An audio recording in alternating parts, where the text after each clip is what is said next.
November महिन्यात विधानसभा निवडणुका होणार आहेत। मुख्यमंत्री एकनाथ शिंदे यांच्याकडून विधानसभा निवडणुकीचे संकेत देण्यात आले आहेत। ऑक्टोबरमध्ये आचारसंहिता लागू होईल असं त्यांनी म्हटलंय। मुख्यमंत्री एकनाथ शिंदे यांनी हे वक्तव्य केल्याचं सध्या पाहायला मिळत आहे। पुढच्या आता 2 महिन्या निवडणूक आहेत ना, नोव्हेंबर मध्ये आपण सगळे प्रचंड मताधिक्याने दिलीप मामाच्या मागे उभं राहणार ना। सगळ्यांनी ताकदीने हात वरती करून मला दाखवा।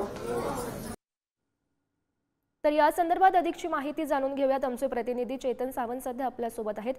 चेतन, महत्त्वाची बातमी ही म्हणावी लागेल, नोव्हेंबर महिन्यात विधानसभा निवडणुका होणार असल्याचं समजतंय, कारण मुख्यमंत्री एकनाथ शिंदे यांनी याबाबतचे संकेत दिलेत।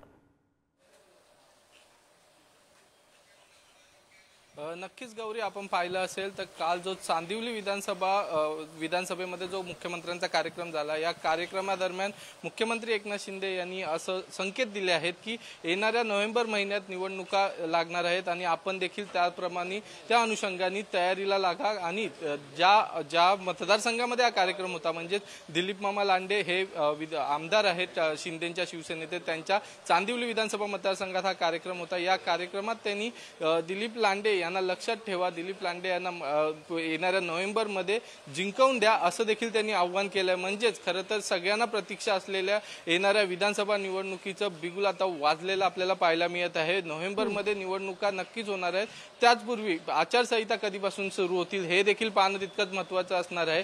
मुख्यमंत्र्यांनी हे जे संकेत दिले आहे, हे संकेत हे स्वतःच्या आमदारांबरोबरच कार्यकर्ते, पदाधिकारी आणि नेत्यांना देखील देण्यात आले आहे। कारण का येणारा काळ हा खूप परिश्रम आणि मेहनतीचा आहे, त्यामुळे येणाऱ्या काळामध्ये मोठ्या प्रमाणात जोमाने तयारीला लागा आणि येणाऱ्या नोव्हेंबर महिन्यात निवडणुका विधानसभेच्या ह्या निश्चितच होणार आहेत असे देखील संकेत मुख्यमंत्री एकनाथ शिंदे यांनी दिलेले आहेत। हो, नक्की चेतन, धन्यवाद दिलेल्या सविस्तर माहितीसाठी।